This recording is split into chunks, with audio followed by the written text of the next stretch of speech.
Good day everyone, my name is Denelle Alojado and we are the group called Water Transfer, aka the Water Transportation. Since I wasn't able to bring myself at Ferry Pasig River, our group decided what a better way to explain this in a video. And without further ado, let's get started! Now the first one of the Ferry Pasig River, before we discuss the Pasig River, our country, the Philippines, we're going to be talking about the history of ferry.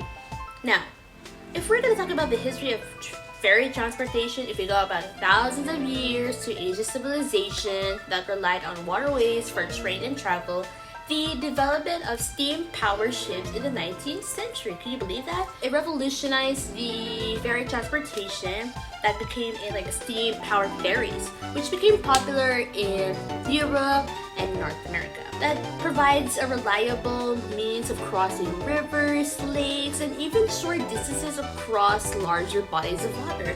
Now, in the United States, the first steam-powered ferry service began operating in the late 18th century.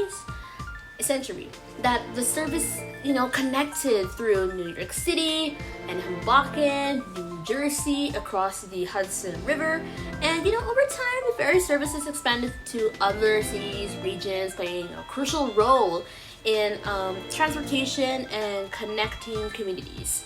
Now, in the 20th centuries, it became a rise of the automobile and the construction of bridges and tunnels that led to a decline in ferry usage in some areas. But however, ferries remain an essential mode of transportation in many coastal regions, islands, and areas with limited bridge infrastructure. Now, today, ferries continue to serve as vital transportation links in various parts of the world, connecting islands, providing commuter services across rivers, and offering scenic tours for tourists. Now moving on to our country, the Philippines, which is the history of Pasig River. Now the Pasig River is historically significant river in the Philippines, particularly in the capital city of Manila. And the river has played a crucial role in the country's history and development. That the Pasig River has been an important waterway since pre-colonial times. And it was used for transportation, trade, fishing, and from the indigenous people. And during the colonial or Spanish colonial period, the river became a major transportation route for goods and people. However, over the years, the Pasig River faced numerous challenges. What is that? Pollution, erosion, urbanization that became neglectful, and lack of proper waste management that resulted in the river becoming one of the most polluted water bodies in the country. I know. Now, to address these issues, various government initiatives and cleanup programs have been implemented. I think one of the most notable effort is the Pasig River Rehabilitation Program that launched in the 1990s. That I think this aims to restore the river's health and the ecosystem to improve its earth. Yeah. Now you may wonder, how did the government even implement it? Are you sure about it? Because I don't think the government can even do it. Besides, the situation of our country right now. Just kidding. But you get what I mean. So I think the government, what they did is they implemented and they created a management of ferry services that became a restoration for the Pasig River in the Philippines. This involves the government initiatives and agencies for working together. And specifically for the ferry services, the government typically takes the lead in organizing and regulating the operations. This includes establishing the necessary infrastructure such as ferry terminals, piers, and landing points. So the government may also provide subsidies or financial support to ensure the affordability and accessibility of ferry transportation, especially for commuters. You know what I'm saying? Now, in terms of managing the Pasig River, I think the government plays a critical role, in formulating policies and coordinating the cleanup efforts, which implements the environmental regulations.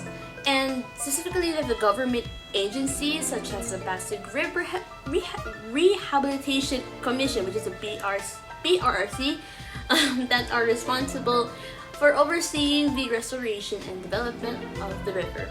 Now, these agencies work together in the collaboration with local government units, non-governmental organizations, and other stakeholders to address the pollution and enforce regulations, and also to promote sustainable practices. And that is important for the government to implement the Ferry Pasig River. Come on.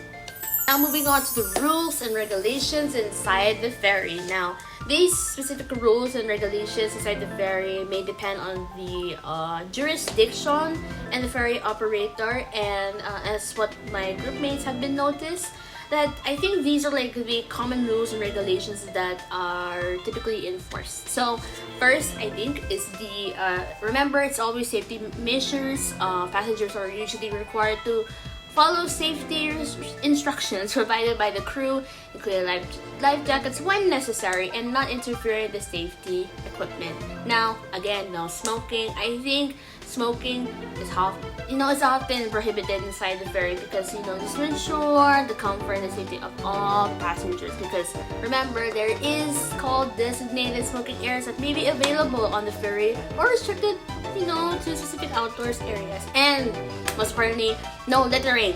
Passengers are generally expected to dispose of their waste properly, and littering can contribute to pollution and pose hazards, to the into the environment and other passengers. Prohibited items, please. Certain items may be restricted or prohibited for security reasons. Like weapons, flammable, what I talk about with the smoking thing, and substances, and other dangerous materials. And remember, it's always to remember respect for others. Passengers are expected to behave respectfully towards fellow passengers and staff. This includes refraining from offensive language, maintaining personal hygiene, and avoiding disruptive behavior. And please, remember, bring ID. No ID equals no ride, because if you don't have that ID, I think we don't have any discount, but it really depends. Now, I think these rules and regulations are very, very, very to different ferry Pasig rivers, but again, if there's any specific regulations, always listen to the ferry operators before boarding. That's it. Now moving on to the facts. First, the world's oldest stone ferry service is believed to be the Halifax Dartmouth Ferry. What is that? This is from Canada. This has been operated since 1752.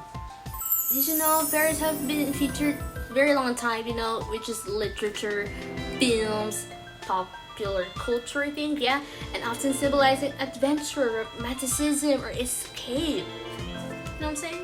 Now we have the last one. We have the last one, which is the term ferry. Did you know that the term ferry is derived from the Old English word ferrying, which means to carry or to transport? That's actually pretty cool.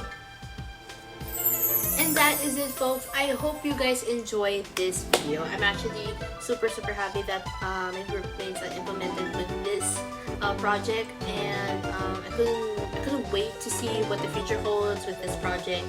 And I'm actually so disappointed that I was not even able to go to this Pasig River adventure. But as much as possible, all we need is hard work, cooperation, and stick to each other as much as possible so that there is no problem whatsoever. And that's it. Thank you to the water transportation group, and I'll see you guys very soon.